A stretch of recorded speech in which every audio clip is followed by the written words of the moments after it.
We're told in the Quran, when Allah had commanded Shaitan to bow down, right? To bow down, to prostrate. He says, "Qala anna karu minhum." And he said, I am better than he. I am better than he. And he refused to submit. Now, this was a commandment from God, but yet he refused. Why? If we go back to the concept of racism, we see that it applies because it was a particular group. He was looking at what? Adam and those who would come after Adam, the son of Adam, that he was better than him. And we see that this same concept exists today. So was the foundation, and Allah saw fit for us to be exposed to this by virtue of putting it in the Quran. That's just how important this is. So even though it was a command, he refused. Also, too, we look at the prophet in terms of his last speech. And when he gave his last speech, he knew that he will not be present next year.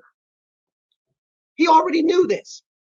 So the things that he put or he said in his last speech, we should pay extra attention to. And we know some of the main components of that speech was how we treat one another.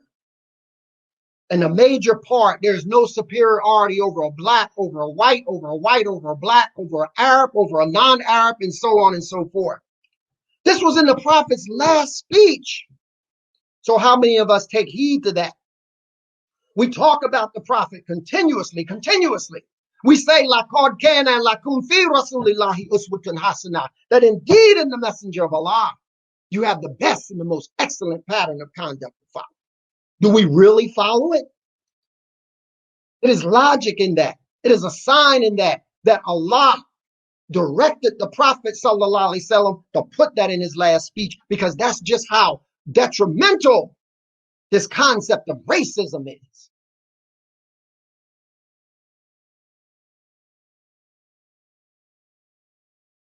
What I really want to do, I want to start by saying that we have been lied to. And for those of us who have not been lied to, we have been given half-truths about the history of Islam and about the history of Africa. And one of the intentions, one of the objectives I have today is to dispel those lies, to dispel those myths with knowledge, inshallah subhanahu wa ta'ala. And I'm mentioning all this, number one, so that we can dispel this idea that Africans are somehow barbaric, they're savage, they have not ever had civilization, and they've always been slaves.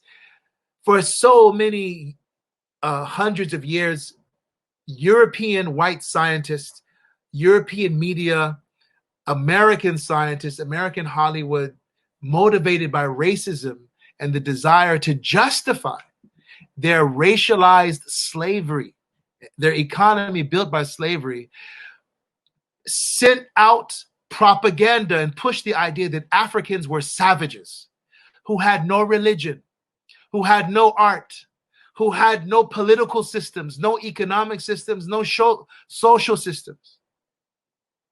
And many of us who are Muslims, because we have gone through these Western institutions of education, because we consume books and we consume entertainment that teaches us that the Egyptians look like Christian Bale, or that the Egyptians look like Elizabeth Taylor, or that the Prophet Musa alayhi salam looked like Charlton Heston, right? Or that Noah alayhi salam looked like Russell Crowe, which contradicts the historical record that the Egyptians were black people, and contradicts the sound, authentic hadith of Prophet Muhammad sallallahu alaihi wasallam after he came back from his Isra and Miraj, his miraculous night journey and ascension. When he described Prophet Musa alayhi salam, he described him as resembling one of the men of Bani Shunu'a and Zuht, who are the darkest, the blackest of the Arabs, and that he had hair that was jad, right? You know what jad hair looks like? My hair, right? Hair that's kinky and curly and tight, Like, this is how Prophet Musa alayhi salam looked. Important right? books, so that you don't think Islam just started in America with MSA and with ISNA, right?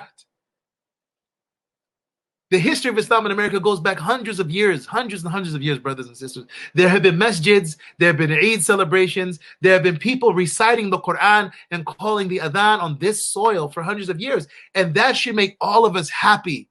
Don't say